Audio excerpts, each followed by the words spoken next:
Hello students. आज हम जो टॉपिक पढ़ने वाले हैं वो है जो हम रासायनिक अभिक्रियाएं पढ़ रहे हैं उसके अंदर अल्फा हाइड्रोजन परमाणु से होने वाली अभिक्रियाएं। ठीक है, तो ऐसी अभिक्रियाएं जिनमें अल्फा परमाणु उपस्थित होने पर ही वो अभिक्रियाएं होंगी, उन अभिक्रिया को हम पढ़ेंगे। अल्फा हाइड्रोजन एक्चुअल में होता क्या है? जैसे हमारे कार्बोनिल ग्रुप है, सी डबल बॉन्ड हो, इसके बाद जो भी कार्बन जुड़ा होगा, चाहे वो इधर हो चाहे इधर कार्बन हो, उसके ऊपर जितने भी हाइड्रोजन होते हैं उसको बोलते हैं अल्फा हाइड्रोजन।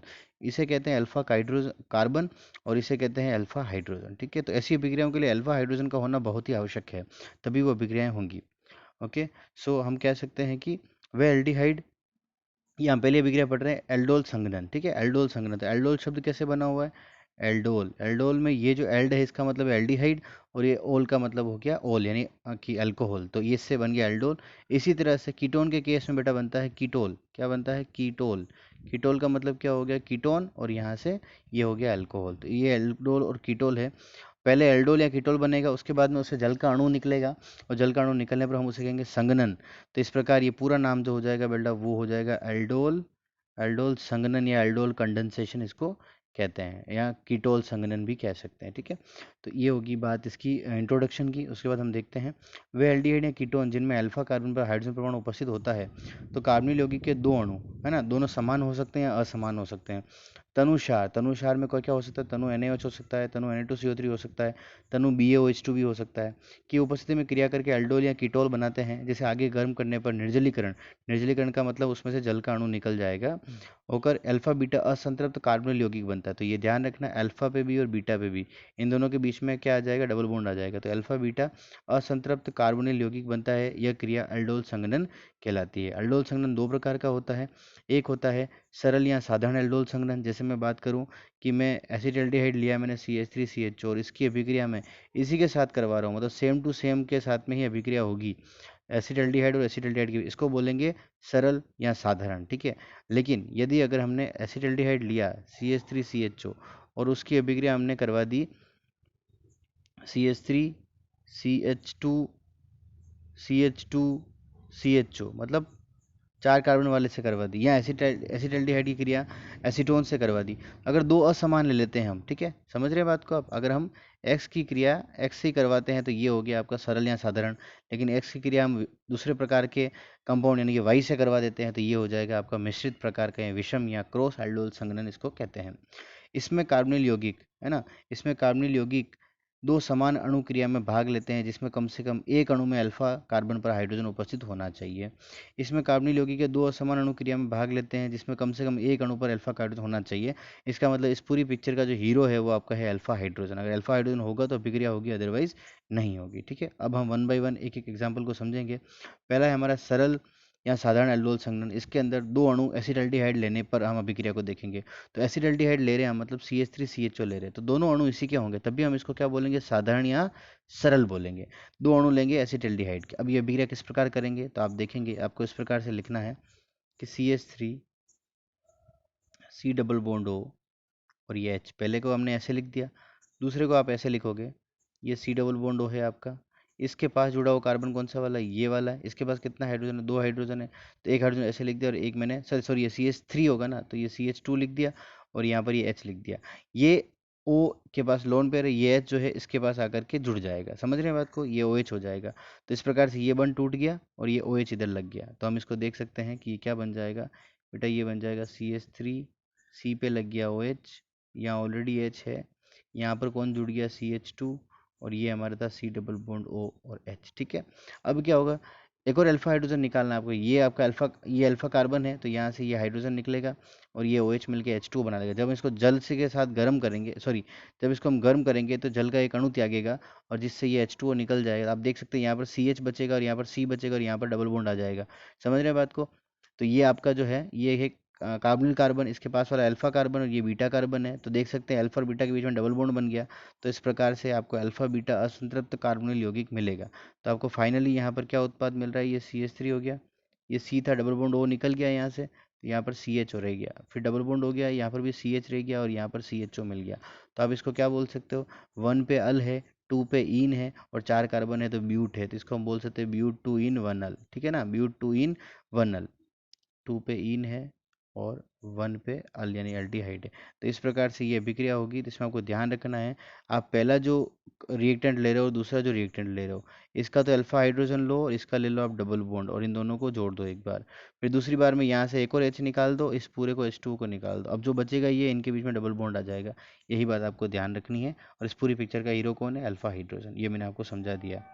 ठीक है, अल्फा बीटा असंतृप्त कार्बनिक यौगिक क्यों कहते हैं, जो भी मैंने आपको समझा दिया, ये देख सकते हो आप। इसी प्रकार दो अणु अगर हम एसीटोन के ले लेंगे तो क्या होगा, तो आप देख सकते हो यहाँ पर एसीटोन लिया तो ये डबल बॉन्ड O है। ठीक है, यहाँ पर ये H जुड़ेगा तो आप देख सकते हैं ये OH हो जाएगा। ठीक है, ये OH हो गया, यहाँ पर आप चेक कर सकते हो। फिर उसके बाद आप देख सकते हो फिर यहाँ से एक और H निकलेगा, ये इसके साथ जुड़ जाएगा। तो इस कार्बन के बीच में और इस कार्बन के बीच में आ जाएगा बेटा डबल बॉन्ड। तो आप देख सकते हो यहाँ पर आप देख सकते हो गर्म करने पर ये देखिए, ये CH लिखा हुआ है, CH नहीं होगा ये एक्चुअली, ये CH3 होगा। ये फिर ये C है, उसके साथ डबल बॉन्ड CH हो गया, ये C डबल बॉन्ड होगा CH3 हो गया। इस तरह से ये एसिटिल ऑक्साइड बन गया। ठीक है, तो कीटोन था हमारा। उसके बाद हम देखते हैं सरल एल्डोल संघनन को HCHO formaldehyde, CCH5CHO benzaldehyde, CCl3CHO chloral नहीं देते। क्यों नहीं देते इसको हम देख चेक कर लेते हैं। जगह सपोज हमने HCHO लिया, तो आप चेक करो HC डबल बॉन्ड O और H, इसके अंदर कहीं पर भी अल्फा कार्बन है क्या? ये कार्बोनिल कार्बन है, इससे जुड़ा हुआ कोई कार्बन है क्या? नहीं है। इसका मतलब इसमें अल्फा कार्बन नहीं है। इसका मतलब इसमें अल्फा हाइड्रोजन भी नहीं है। तो जिसमें अल्फा हाइड्रोजन नहीं होता है वो एल्डोल संघनन अभिक्रिया नहीं देते हैं। अब दूसरा है हमारा मिश्रित या विषम या क्रॉस एल्डोल संघनन किसको कहते हैं? इसमें हम जैसे कि एसिटल्डिहाइड ले रहे हैं, तो दूसरा हमने यहाँ पर एसिटल्डिहाइड नहीं लेकर के दूसरा कंपाउंड ले लिया, वो है आपका एसीटोन। तो इस प्रकार से दो भिन्न भिन्न प्रकार के अगर आप रिएक्टेंट लेते हैं, क्रियाकारक लेते हैं, उनके बीच में अभिक्रिया कराते हैं, किसकी उपस्थिति में? डाइल्यूट बेस की, यानी कि तनु बेस की उपस्थिति में, तनु क्षार की उपस्थिति में करवाते हैं। यहाँ पर आपको OH माइनस लिखा हुआ मिलेगा, और कैसा मिले लिखा होगा? डाइल्यूट लिखा होगा या फिर तनु लिखा होगा। तो आप समझ जाना कि यहाँ पर ऐसे कोई क्रियाकारक है जिनके अंदर अल्फा हाइड्रोजन उपस्थित है, दोनों में से एक में भी हो सकता है। और यहाँ पर अगर तनु क्षार उपस्थित है तो वो अभिक्रिया 101% क्या होनी चाहिए? एल्डोल संघनन होनी चाहिए। तो आप देख सकते हो इस अभिक्रिया में क्या होगा, यहाँ से इस O के पास ये वाला H लिखना है। ठीक है, तो ये OH हो गया। उसके बाद एक H यहाँ से और निकालना है, तो ये CH हो जाएगा, और यहाँ पर C है, तो C और CH के बीच में डबल बॉन्ड आ जाएगा। तो आप देख सकते हो यहाँ पर फर्स्ट के अंदर ये OH हो गया, ये C डबल बॉन्ड है CH3, और ये अल्फा हाइड्रोजन यहाँ पर है। आप इधर वाला लिखते हैं इधर वाला लिखते हैं, कोई फर्क नहीं पड़ता। तो ये CH और निकलेगा अभी। तो आप देख सकते हो OH भी चला गया और CH भी चला गया यहाँ से। तो आप देखो CH3 यहाँ से OH गया, CH बच गया, डबल बॉन्ड CH आ गया, C डबल बॉन्ड CH3। इसको बोलते हैं 3 पेंटेनोन टू 3 पेंटीन है ना, 3 पेंटीन है और 2 पे ओन है। अल्फा बीटा असंतृप्त कार्बोनिल यौगिक है ये। तो पहली अभिक्रिया में हमें क्या करना है? OH बनेगा, दूसरे में गर्म करेंगे तो H2O निकल जाएगा। अगर हम एक अणु फॉर्मेल्डिहाइड और एक अणु एसीटोन लेते हैं तो आपको ध्यान रखना है, एसीटोन का अणु फॉर्मल्डिहाइड ले लिया, मतलब फॉर्मल्डिहाइड के अंदर कोई भी यहाँ पर अल्फा जो है आपके पास हाइड्रोजन नहीं है, पर लेकिन एसीटोन के अंदर अल्फा हाइड्रोजन है। तो यहाँ पर एक अभिक्रिया तो पॉसिबल है। वो क्या पॉसिबल है? इसकी इसके साथ हो सकती है। इसका आप ऑक्सीजन यूज़ में ले सकते हो, और इसका हाइड्रोजन, क्योंकि इसके पास अल्फा हाइड्रोजन है तो आप यूज़ में ले सकते हो। लेकिन इसका खुद के साथ में कभी भी सरल अल्डोल संघनन कभी नहीं होगा। इसका इसके साथ में खुद के साथ में सरल हो सकता है, क्योंकि उसमें अल्फा हाइड्रोजन उपस्थित होगा।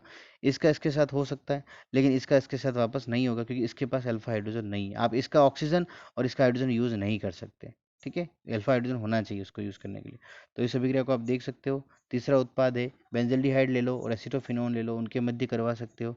तो बेंजल्डिहाइड में क्या होता है? अल्फा हाइड्रोजन होता है क्या? तो बेंजल्डिहाइड के अंदर CHO है, उसके पास C डबल बॉन्ड है, उसके पास में कार्बन है।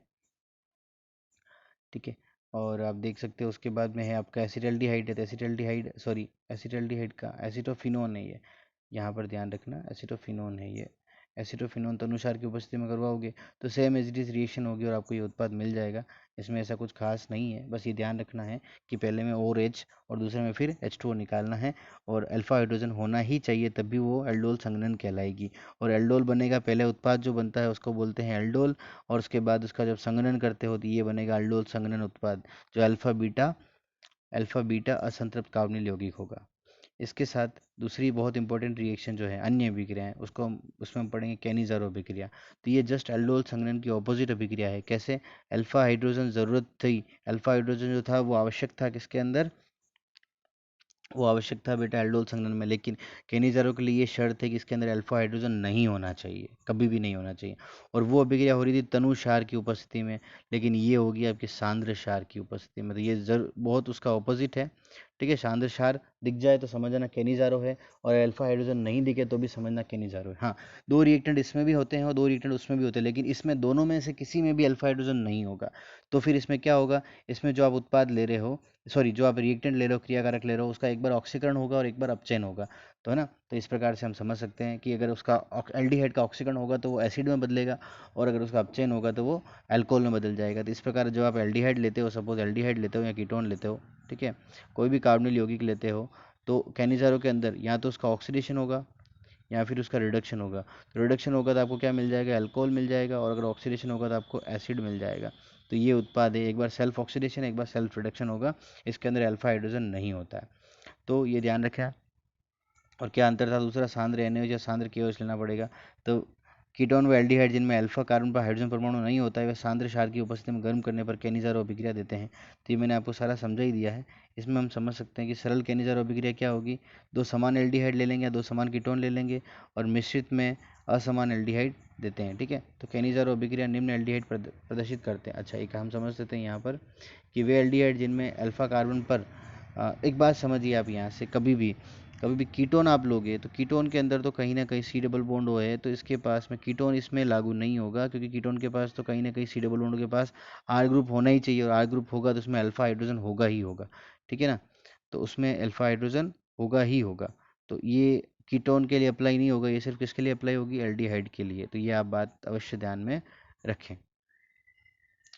कैनिज़ारो अभिक्रिया कौन कौन दे सकते हैं, देखो आप, फॉर्मेल्डिहाइड है, इसके अंदर कहीं पर भी आप चेक कर लो, देखो HC डबल बॉन्ड O और H, कहीं पर भी अल्फा कार्बन अल्फा हाइड्रोजन उपस्थित नहीं है। दूसरा आप देख सकते हो बेंजल्डिहाइड है, तो बेंजल्डिहाइड में जब हम बनाते हैं ऐसे, तो ये हो गया आपका बेंजीन का रिंग, और इसके ऊपर हो गया C डबल बॉन्ड O, और ये H हो गया। आप चेक करो यहाँ पर जो कार्बन जुड़ा हुआ है ये डबल बॉन्डेड कार्बन है, तो एक बॉन्ड इधर, दो तीन और चार बॉन्ड हो गए जिसके पास भी हाइड्रोजन नहीं होता है। तो ये अल्फा अल्फा कार्बन तो है पर उस पर हाइड्रोजन नहीं है। इसी तरह हम CCl3 CHO देखेंगे तो वहाँ पर भी देखिए आप, कहीं पर भी अल्फा हाइड्रोजन नहीं है, नहीं है ना। CCl3 में क्या हो गया, Cl और Cl, और यहाँ पर CHO। तो इस CHO जो जुड़ा हुआ कार्बन, इस पर कहीं पर हाइड्रोजन उपस्थित नहीं है। इसी तरह हम देख सकते हैं यहाँ पर ये आपका जो है CH3 CH3 CH3 CHO जो है, इसमें भी कहीं पर भी एल्डिहाइड, सॉरी कहीं पर भी अल्फा हाइड्रोजन उपस्थित नहीं है। इस अभिक्रिया को हम देख सकते हैं, यदि हम यहाँ पर HCHO के दो अणु लेते हैं, तो दो अणु लेते हैं, ठीक है। तो एक का तो हो जाएगा ऑक्सीडेशन और एक का हो जाएगा रिडक्शन। आप देख सकते हैं सांद्र KOH ले लिया हमने यहाँ पर, तो HCOH का जब ऑक्सीडेशन होगा तो ये HCOO के H निकल गया यहाँ से, ठीक है ना। देखो KOH के साथ में इसकी अभिक्रिया कराई अपन ने, HCHO की अभिक्रिया कराई KOH के साथ में, KOH के साथ में, ठीक है। तो यहाँ से H निकला और यहाँ से ये क्या निकल गया, ये OH निकल गया। तो H2 बन गया। अब क्या बच गया आपके पास में, सॉरी यहाँ से ऑक्सीडेशन करवाना है हमको इसका, तो एक तो यहाँ के यहाँ से मिल जाएगा, इसको के यहाँ से मिल जाएगा, दिए हो जाएगा HCO, और एक ऑक्सीजन यहाँ से मिल जाएगा, दिए हो जाएगा आपका HC, मतलब एसिड में कन्वर्ट होगा ये अल्टीमेटली, तो ये हो जाएगा HCOOK हो जाएगा, ठीक है। अगर आप इसको हटा देंगे तो यहाँ पर H यानी कि फॉर्मिक एसिड मिल जाएगा, लेकिन ये सॉल्ट बनेगा यहाँ पर, तो HCOK मिलेगा हमें। पोटेशियम फॉर्मेट जिसको हम कहते हैं, फॉर्मिक अम्ल या पोटेशियम लवण, फॉर्मिक अम्ल का पोटेशियम लवण, और साथ में मिल जाएगा मैथिल अल्कोहल। मैथिल अल्कोहल क्यों, मैंने बताया था अल्कोहल बनता है कब, जब इसका आप क्या करवा देते हो, रिडक्शन करवा देते हो। दूसरा है आपका CCH5। इसी प्रकार हम CCH5 CHO यानी बेंजल्डिहाइड के दो अणु लेते हैं, तो उसी प्रकार एक का हो जाएगा ऑक्सीडेशन और एक का हो जाएगा रिडक्शन। तो रिडक्शन होने पर उससे आपको बेंजिल अल्कोहल मिल जाएगा, और इससे मिल जाएगा पोटेशियम बेंजोएट। तो सिंपल है, इसमें एसिड बनेगा और इसमें अल्कोहल बनेगा, आपको ये ध्यान रखना है, ठीक है। और इसमें बनाने में कुछ है नहीं, आप एल्डिहाइड को जब ऑक्सीकरण करोगे तो वो ऑब्वियसली किस में कन्वर्ट होगा, एसिड में कन्वर्ट होगा। तो बेंजल्डिहाइड ले रहे हो तो बेंजोइक एसिड में कन्वर्ट हो जाएगा, तो बेंजोइक अम्ल का पोटेशियम लवण आपको मिल जाएगा। और यहाँ पर आपके सामने और एग्जांपल भी हम ले सकते हैं कि एक अणु HCHO ले लो और एक अणु CCH5CHO ले लो, तो उसकी क्रिया कराओगे तो जो HCHO है आप देख सकते हो यहाँ पर ये बदल रहा है, इसका ऑक्सीकरण हो रहा है, और ये किस में बदल गया, पोटेशियम लवण में बदल गया, पोटेशियम फॉर्मेट यानी फॉर्मिक अम्ल का पोटेशियम लवण। और जो बेंजल्डिहाइड है उसका वो कन्वर्ट हो गया बेंजिल अल्कोहल में, मतलब CCH5 CH2OH के अंदर बदल गया। ठीक है, तो ये अभिक्रियाएं हैं दो प्रकार की, अल्फा हाइड्रोजन के कारण जो अभिक्रिया हो रही थी। उसके बाद हम देखते हैं सांद्र H2SO4 की उपस्थिति में सांद्र HNO3 से क्रिया नाइट्रीकरण जिसको हम कहते हैं, या इलेक्ट्रॉन्स नहीं प्रतिस्थापन अभिक्रिया हम जिसको कहेंगे। तो ये अगला टॉपिक है जिसके अंदर इलेक्ट्रॉन्स नहीं आएगा और बेंजीन रिंग के अंदर से एक H को निकाल करके खुद ऐड हो जाएगा। तो इलेक्ट्रॉन्स नहीं प्रतिस्थापन अभिक्रिया है जिसके अंदर नाइट्रीकरण आपको यहाँ पर पढ़ना है। तो नाइट्रीकरण हम जानते हैं कैसे होता है, वो HNO3 की उपस्थिति में होता है और हम HNO3 को OHNO2 के फॉर्म में भी लिख सकते हैं। तो ये जो H है बेंजीन रिंग का, ये दोनों मिलकर H2 बना लेते हैं और ये NO2 इसके स्थान पर जुड़ जाता है। ये इलेक्ट्रोफाइल है यहाँ पर, यानी कि इलेक्ट्रॉन्स नहीं है। तो हम देख सकते हैं यहाँ पर कि एरोमेटिक एल्डिहाइड या कीटोन की जब सांद्र H2SO4 की उपस्थिति में सांद्र HNO3 से क्रिया कराते हैं तो मेटा पे नाइट्रो कार्बोनिल, मतलब जो मेटा है पोजिशन है उस पर नाइट्रो ग्रुप जाके जुड़ता है, क्योंकि जो आपका ये बेंजल्डिहाइड के अंदर जो कार्बोनिल कार्बन है ना, ये जो आपका बेंजल्डिहाइड है, ये जो आपका बेंजल्डिहाइड है, ये जो C डबल बॉन्ड है ये इलेक्ट्रॉन को बाहर खींचता है, जिस कारण यहाँ पर जो है नेगेटिव चार्ज अधिक हो जाता है मेटा इन दोनों पोजीशन की अपेक्षा में। आप अनुनाद देख करके इसकी अभिक्रिया को समझ सकते हैं। अनुनादी संरचना से आपको क्लियर समझ में आ जाएगा कि जब इलेक्ट्रॉन्स नहीं अटैक करने आ रहा है, इलेक्ट्रॉन्स नहीं अटैक करने आ रहा है, तो यहाँ पर इसको नेगेटिव चार्ज अधिक फील होगा, अधिक मिलेगा इस इन दोनों ऑर्थो और पैरा के बनिस्पत। तो इसका मतलब ये यहाँ पर अटैक करेगा। तो इसलिए हम कह सकते हैं कार्बोनिल ग्रुप जो होता है वो क्या होता है, मेटा निर्देशी होता है, मेटा डायरेक्टिंग होता है। ठीक है, तो इसके लिए क्या कंडीशन है, सांद्र H2SO4 की उपस्थिति में सांद्र HNO3 से क्रिया कराएंगे तो मेटा नाइट्रो कार्बोनिल यौगिक बनता है। इस क्रिया में कार्बोनिल समूह का मेटा निर्देशी अर्थात निष्क्रिय कारक प्रभाव होता है तथा यह क्रिया इलेक्ट्रॉन्स नहीं प्रतिस्थापन व नाइट्रीकरण भी कहलाती है। तो आप चेक कर सकते हो यहाँ पर कि आपने बेंजल्डिहाइड ले लिया, ये बेंजल्डिहाइड ले लिया, इसकी अभिक्रिया HONO2 से करवा दी। तो आप देख सकते हैं मैंने जैसे बताया, यहाँ से H और OH निकाल दिया, NO2 जाकर के आपको यहाँ जोड़ना है। ठीक है, तो आप देख सकते हैं सांद्र H2 की उपस्थिति में 273 से 283 केल्विन पर इस अभिक्रिया को हम करेंगे तो मेटा नाइट्रो बेंजल्डिहाइड आपको मिल जाएगा और जल का एक अणु भी मिल जाएगा। उसके बाद हम एक और अभिक्रिया ले लेते हैं, अगर एसीटोफिनोन लेते हैं यहाँ पर तो भी अगेन हमको कुछ भी अंतर नहीं है, यहाँ से H और OH निकलेगा, ये एज इट इज़ रहेगा। ठीक है, और यहाँ से हम देख सकते हैं कि ये उसी तरह से मेटा नाइट्रो एसीटोफिनोन आपको मिल जाएगा। तो ये कुछ अभिक्रियाएँ थी एल्डिहाइड और कीटोन की जो हमने पढ़ी हैं और अच्छे से पढ़ी हैं और बहुत इंपॉर्टेंट हैं ये अभिक्रियाएँ। तो आप इनको ध्यान में रखें और इनको अच्छे से करने की कोशिश करें। उसके बाद हम देख लेते हैं एल्डिहाइड और कीटोन के उपयोग क्या होते हैं।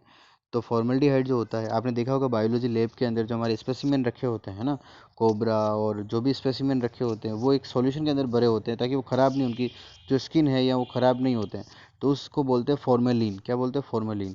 और वो फॉर्मेलिन जो होता है वो किससे बना होता है, HCHO यानी फॉर्मल्डिहाइड से बना होता है। इसी का 40% सॉल्यूशन होता है। ये भी इंपॉर्टेंट क्वेश्चन है, फॉर्मेलिन का कंपोजिशन, कि फॉर्मेलिन 40% HCHO होता है, फॉर्मेलिन कहलाता है, जो कि जैविक प्रतिदर्श को सुरक्षित रखने में काम आता है, यूरोट्रोपिन बनाने में काम आता है, एसीटोन विलायक बनाने में काम आता है, सुगंधित पदार्थ बनाने में, एरोमेटिक यौगिक, एरोमेटिक कार्बनिक यौगिक सुगंधित पदार्थ बनाने में काम आते हैं, बहुलक जो है इसका बेकेलाइट बनता है, कृत्रिम रबड़ आदि बनाने में भी काम आता है। तो ये जो टॉपिक है हम पॉलीमर वाले चैप्टर में और अच्छे समझेंगे, कैसे बेकेलाइट बनता है, कैसे फॉर्मल्डिहाइड रेजिन बनता है। और आपको ये तो पता ही है कि गंध के बारे में हमने देखा था कि इसके निम्न जो सदस्य होते हैं वो सुगंध युक्त होते हैं, इसका मतलब तीक्ष्ण गंध वाले होते हैं। तो इसका कहीं ना कहीं जैसे जैसे हम मॉलिक्यूलर मास इंक्रीज होता है, अणुभार इंक्रीज होता है, वो तीक्ष्ण गंध जो होती है वो बदलती जाती है किसमें, रुचिकर गंध के अंदर। तो इसको जो है एज ए फ्लेवरिंग एजेंट यानी कि परफ्यूम में भी यूज़ करते हैं। तो इसी के साथ यहाँ पर एल्डिहाइड कीटोन के उपयोग भी बेटा खत्म होते हैं। इसके आगे का टॉपिक हम नेक्स्ट क्लास नेक्स्ट वीडियो में स्टडी करेंगे। All the best to all of you.